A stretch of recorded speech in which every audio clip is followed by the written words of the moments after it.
Today, pag-uusapan natin yung mga bagay na hindi natin madalas napag-uusapan. Pag-uusapan natin yung mga bagay na madalas nating naririnig, pero hindi natin masyadong sineseryoso. Usapang pagpapakatotoo. So, kung ikaw ay yung taong madalas sabihin na okay lang ako, etong video na 'to ay tungkol sa'yo. Life is very challenging. So, most of us natuto na lang tayo na magpakatatag.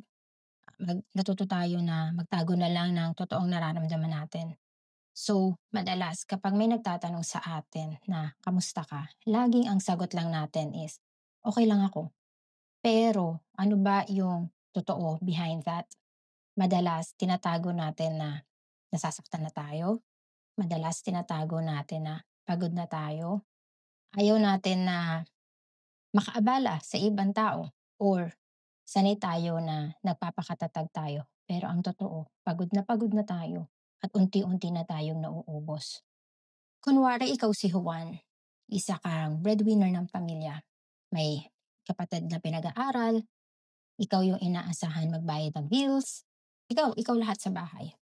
Lagi kang masiyahin, lagi kang positive na aura. Takbuhan ka ng mga problema ng pamilya niyo. So kapag kinakamusta ka, ang lagi mong sagot is, "Okay lang ako." Pero sa likod nun, si Juan pagod na, pressured, at takot na baka 'pag nagsabi siya na pagod na siya, hindi siya maintindihan or may misinterpret siya ng pamilya niya. Marami sa atin na may Juan sa buhay, or baka tayo mismo si Juan. Kapag lagi mong sinasabi na okay ka lang, kapag lagi mong tinatago yung totoo mong nararamdaman, nagiging maliit yung espasyo natin sa pagpapakatotoo. Baka dumating yung time na wala na tayong matakbuhan or wala na tayong mapagsabihan ng problema mo dahil nasanay na yung mga tao sa paligid mo na okay ka lang, na lagi kang walang problema, na ikaw si Juan na laging positive.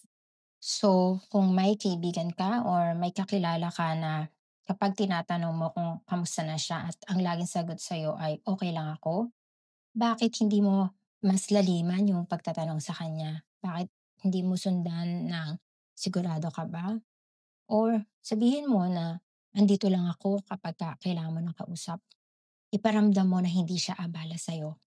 At kung ikaw yung tao na laging nagsasabi na, "Okay lang ako." Tandaan mo na tao ka, may karapatan kang umiyak, may karapatan kang mapagod, at laging valid yung nararamdaman mo. So may karapatan kang magsabi ng totoo. 'Wag nating gawing default answer yung, "Okay lang ako." Alam ko minsan mahirap umamin kung ano talaga yung nararamdaman natin. Mahirap umamin na napapagod na tayo, mahirap umamin na nalulungkot tayo, at mahirap umamin na nauubos na tayo. Pero gusto kong ipaalala sa'yo na hindi mo kailangan maging matatag araw-araw. Hindi mo kailangang sabihin na okay ka lang kung hindi ka naman talaga okay. May mga tao na kahit na pakiramdam mo ay nag-iisa ka, ay handang umupo, makinig sa'yo at intindihin ka.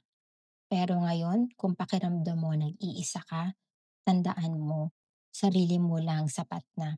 Deserve mong magpahinga, deserve mong makahinga, at lalong-lalo na deserve mong maramdaman na importante ka.